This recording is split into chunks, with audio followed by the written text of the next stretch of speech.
কেবিনেটত কেইবাটাও গুৰুত্বপূৰ্ণ সিদ্ধান্ত গ্ৰহণ কৰা হয়। আগন্তুক অসম বিধানসভাৰ অধিৱেশনৰ লগত সংগতি ৰাখি কেইবাখনো নতুন আইন আজি কেবিনেটে অনুমোদন দিয়ে। আমাৰ অসমত এখন আইন আছে, Assam agricultural land regulation of reclassification and transfer for non agricultural purpose.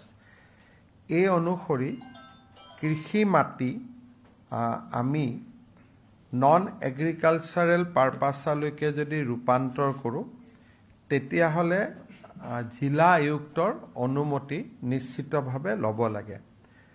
আজি কেবিনেটে এটা এমেণ্ডমেণ্ট আনিছে যে এজন ব্যক্তিয়ে যদি নিজৰ কৃষি মাটিত ক্ষুদ্ৰ উদ্যোগ স্থাপন কৰিব খোজে, ক্ষুদ্ৰ বা খাদী উদ্যোগ বা ক্ষুদ্ৰ উদ্যোগ স্থাপন কৰিব খোজে, তেতিয়াহ'লে অনুমতি তাৰ বাবে স্বয়ংক্ৰিয় হ'ব। পৰ্টেলত গৈ তেওঁলোকে স্বয়ংক্ৰিয়ভাৱে অনুমতি ল'ব পাৰিব। তেনেকৈ নিজৰ এগ্ৰিকালচাৰেল মাটিত যদি ছ'লাৰ পেনেল লগাব খোজে, তেতিয়াহ'লেও তাত জিলা আয়ুক্তৰ অনুমতিৰ পৰিৱৰ্তে পৰ্টেলত গৈ স্বয়ংক্ৰিয়ভাৱে অনুমতি ল'ব পাৰিব। বেচিকেলি এটা শব্দত ক'ব গ'লে যে এতিয়াৰ পৰা ক্ষুদ্ৰ আৰু খাদী উদ্যোগ স্থাপন কৰাৰ কাৰণে আৰু ছ'লাৰ পেনেল স্থাপন কৰিবৰ বাবে কৃষি মাটি পৰিৱৰ্তন কৰাটো অট'মেটিক হ'ব। তাত জিলা আয়ুক্তৰ অনুমতিৰ প্ৰয়োজন নাথাকিব। আজি কেবিনেটে এই আইনখন বিধানসভাত আনিবৰ বাবে অনুমতি প্ৰদান কৰে। দ্বিতীয়তে, অসমত প্ৰাইভেট বিশ্ববিদ্যালয় কৰিলে এটা লিমিটেশ্যন আছিলে যে কিমান মাটি লাগিব, কিমান এণ্ডাওমেণ্ট ফাণ্ড লাগিব। আজি আমি ইয়াৰ আগতে এখন প্ৰাইভেট বিশ্ববিদ্যালয় কৰিব বিচাৰিলে গাঁও অঞ্চলত 60 বিঘা মাটিৰ প্ৰয়োজন আছিলে।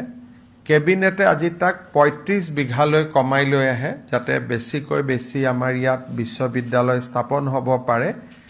দ্বিতীয়তে, টাউন এৰিয়াত গুৱাহাটী বা যোৰহাট, ডিব্ৰুগড়ত যদি কোনোবাই প্ৰাইভেট বিশ্ববিদ্যালয় কৰিব খোজে, সি মাটিৰ প্ৰয়োজনীয়তা আগতে 10 বিঘা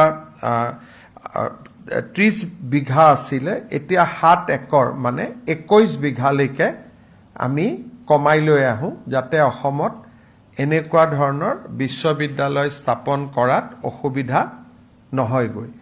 গাঁও এৰিয়াত 60 বিঘাৰ পৰা 30 বিঘালৈ, টাউন এৰিয়াত 30 বিঘাৰ পৰা 21 বিঘালৈ ব্যক্তিগত বিশ্ববিদ্যালয় স্থাপনৰ বাবে মাটিৰ প্ৰয়োজনীয়তা আজি কেবিনেটে কমাই আনে আৰু এই সংক্ৰান্ততো আসাম প্ৰাইভেট ইউনিভাৰ্চিটি সংশোধন বিধেয়ক বিধানসভাত উপস্থাপন কৰা হ'ব।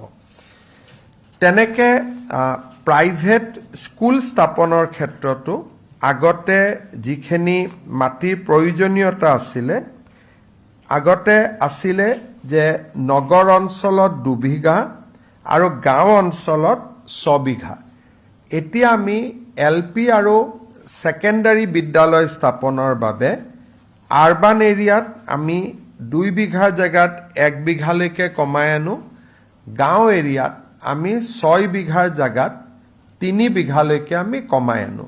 কিন্তু ইয়াত কেইটামান কণ্ডিশ্যন থাকিব যে বাউণ্ডৰী ৱাল লাগিবই, লেডিজ টয়লেট বা গাৰ্লছৰ বাবে টয়লেট লাগিবই, ড্ৰিংকিং ৱাটাৰৰ ফেচিলিটি লাগিবই, আৰু স্কুলখনত ডিজাষ্টাৰ মিটিগেশ্যন, ডিজেবল ফ্ৰেণ্ডলি, দিব্যাংগসকলে যাতে স্কুলখন ব্যৱহাৰ কৰিব পাৰে তাৰ কাৰণে ফেচিলিটি, আৰু ডিজাষ্টাৰ প্ৰুফ হ'ব লাগিব।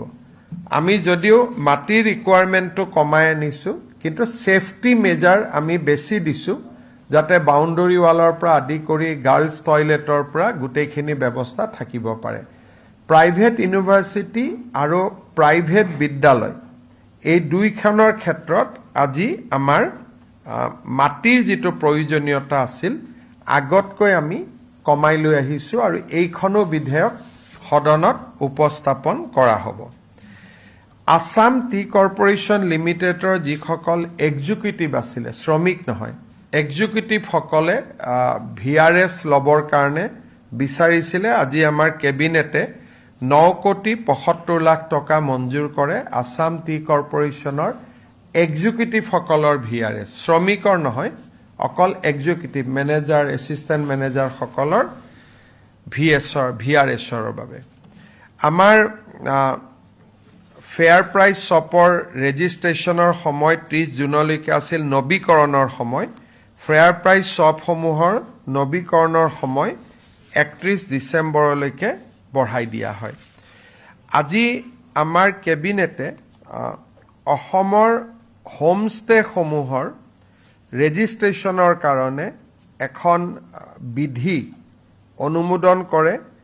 ইয়াৰ ফলত আমাৰ হোমষ্টেসকলে এটা নিৰ্দিষ্ট পৰ্টেলত গৈ ৰেজিষ্টাৰ কৰিব পাৰিব আৰু প্ৰত্যেক 3 বছৰৰ মূৰে মূৰে তেওঁলোকে অট'মেটিক ৰিনিউৱেল কৰিব পাৰিব।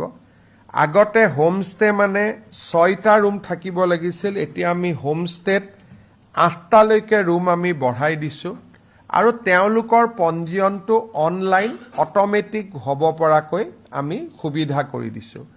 ইয়াৰ পিছত আমি বাজেটৰ পিছত হোমষ্টেসকলক বা হোমষ্টে যোনে কৰিব খোজে খুব জেনুইনলি, তেওঁলোকক আমি অনুপ্ৰেৰণা দিবলৈ এখন পলিচি আনিবৰ বাবেও, ফাইনেন্সিয়েল অনুপ্ৰেৰণা দিবলৈ এখন পলিচি অনাৰ বাবেও আমি আজি কেবিনেটত আমি অনুমোদন দিছোঁ। নিশ্চিতভাৱে আমাৰ বাজেটত সেই বিষয়ে উল্লেখ কৰা হ'ব। আজি কেবিনেটত আমি বিশেষকৈ এইকেইটা ডিচিশ্যন লৈছোঁ।